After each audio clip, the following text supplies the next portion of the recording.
Your Excellency, Prime Minister Meloni, दोनों देशों के डेलीगेट्स, मीडिया के साथियों, नमस्कार। बॉनजोर्नो। मेरे और मेरे डेलीगेशन के भव्य स्वागत के लिए मैं प्राइम मिनिस्टर मेलोनी का हृदय से आभार व्यक्त करता हूं। रोम को विश्व में इटर्नल सिटी के रूप में जाना जाता है।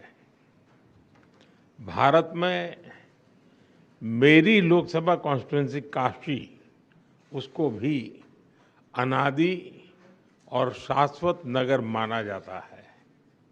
जब दो सभ्यताएं मिलती हैं तो बातचीत केवल एजेंडा तक सीमित नहीं होती।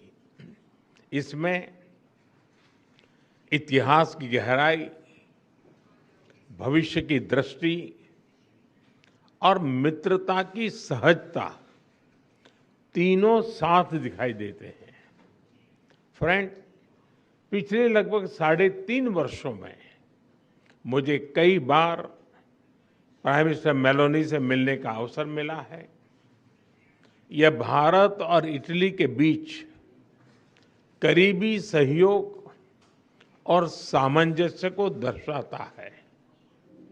उनके नेतृत्व में हमारे संबंधों को नई गति, नई दिशा और नया आत्मविश्वास मिला है।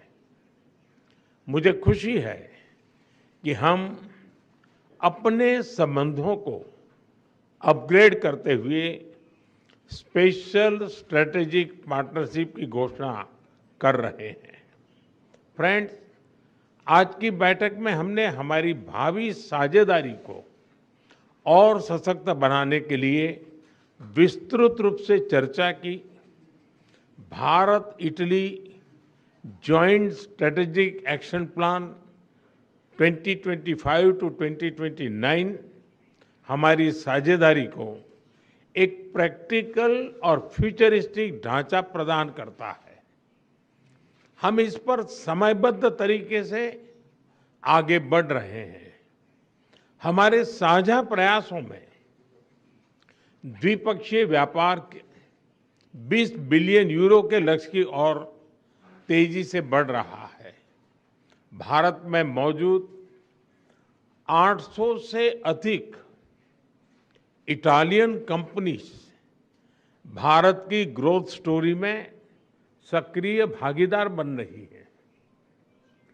आज आयोजित किया जा रहा बिजनेस फोरम से यह स्पष्ट है कि दोनों देशों के बिजनेस लीडर्स में एक नया उत्साह, नया कॉन्फिडेंस और नया एम्बिशन है।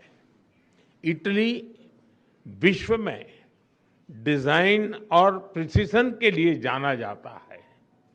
भारत की पहचान स्केल, टैलेंट और एफोर्डेबल इनोवेशन के पावर हाउस की है। इसलिए हम design and develop in India and Italy and deliver for the world के सिद्धांत पर आगे बढ़ेंगे। फैशन से लेकर फिनटेक तक, लेदर से लेकर लॉजिस्टिक तक, मोबिलिटी से लेकर मैन्युफैक्चरिंग तक, हर क्षेत्र में हम अपनी ताकतों को जोड़कर पूरी मानवता की भलाई के लिए काम करेंगे। इंडिया ईयू एफटीए के समापन में इटली से मिले सहयोग के लिए मैं प्राइम मिनिस्टर मेलोनी का विशेष रूप से आभार व्यक्त करता हूं। हम मिलकर इसके जल्द से जल्द इम्प्लीमेंटेशन के लिए काम करेंगे, जिससे बिजनेस कम्युनिटीज इसका पूरा लाभ उठा सके। फ्रेंड्स, टेक्नोलॉजी और इनोवेशन हमारी पार्टनरशिप का इंजन है। एआई, क्वांटम, स्पेस और सिविल न्यूक्लियर एनर्जी जैसे क्षेत्रों में हमारे सहयोग की अपार संभावनाएं हैं। दोनों देशों के स्टार्टअप्स रिसर्च सेंटर्स और उद्योगों को आपस में जोड़ने के लिए हम इंडिया इटली इनोवेशन सेंटर पर काम कर रहे हैं।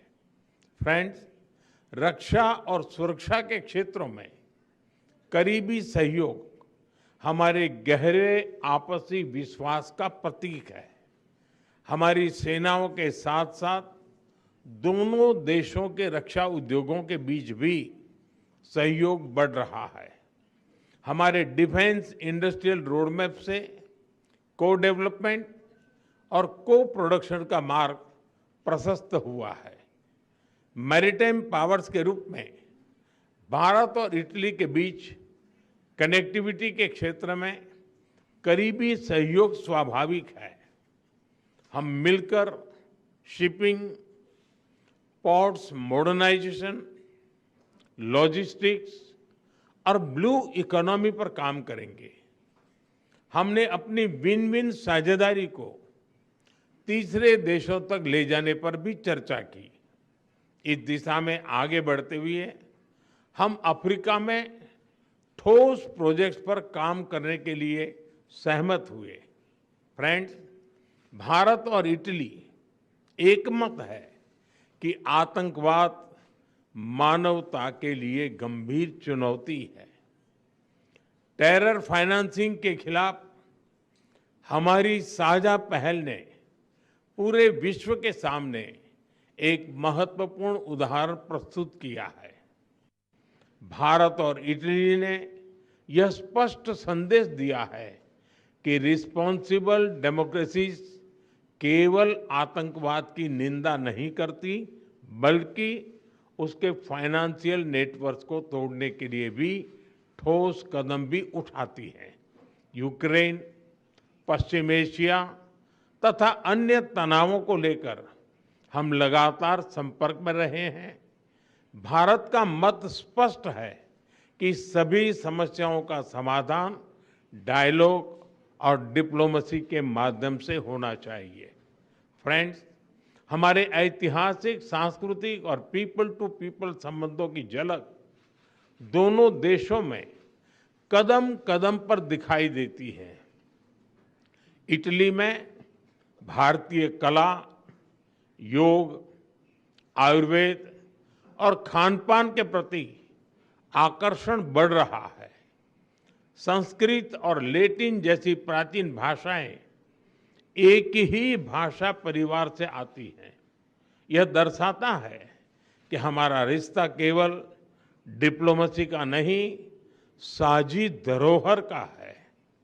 अगले वर्ष भारत और इटली के संबंधों की 80वीं एनिवर्सरी के उपलक्ष्य में ईयर ऑफ कल्चर मनाया जाएगा। इससे हमारे सांस्कृतिक संबंधों को और ताकत मिलेगी। इटली में बड़ी संख्या में रह रहे भारतीय मूल के लोग हमारे संबंधों की जीवंत कड़ी है। उनकी देखरेख के लिए प्राइम मिनिस्टर मेलोनी और इटली के लोगों का मैं हृदय से धन्यवाद करता हूं। 3 साल पहले किए गए migration and mobility partnership agreement से दोनों देशों के लोगों के बीच आवाजाही बढ़ी है। हम यह विन विन सहयोग जारी रखेंगे। एक्सेलेंसी, आज की बहुत ही उपयोगी बैठक के लिए और आपकी मित्रता के लिए मैं एक बार फिर आपका हृदय से आभार व्यक्त करता हूं। 140 करोड़ भारतवासियों की ओर से मैं आपको भारत आने का एक बार फिर से निमंत्रण देता हूं। बहुत बहुत धन्यवाद। ग्राजिए मिले। All right, let's go across to former diplomat Ambassador Suresh Goyal, who's now joining us. Ambassador, thank you for speaking to us here on News X. Very important bilateral meeting. Prime Minister Modi has announced India-Italy special strategic partnership after talks with Meloni. Both leaders have also outlined the roadmap for India-Italy strategic partnership. What's your take on today's talks? Very important, very conductive talk. Prime Minister Modi and Malani, they seem to have established a good personal friendship.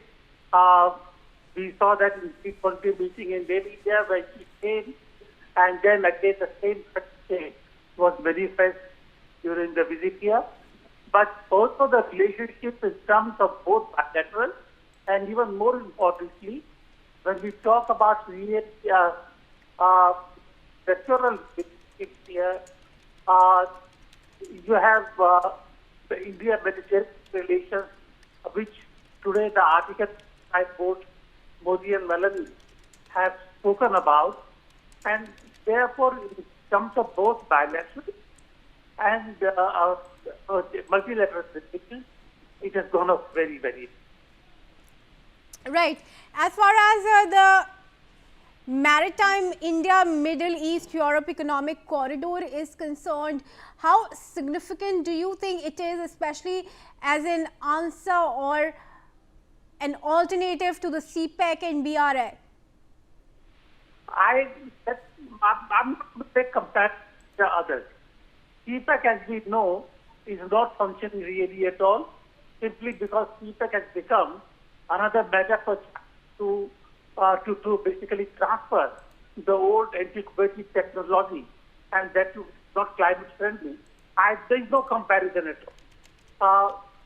The Middle Eastern Europe corridor, Europe Mediterranean corridor we are talking about, it's a trade corridor. It's a corridor to really transition of cultures and states and people, and this should be working very, very well, considering that for the Middle Eastern countries and Italy have huge deal of interest in that. They are separated only by the very narrow corridor of the Mediterranean, and given the interest of all the partners in this, should work very well.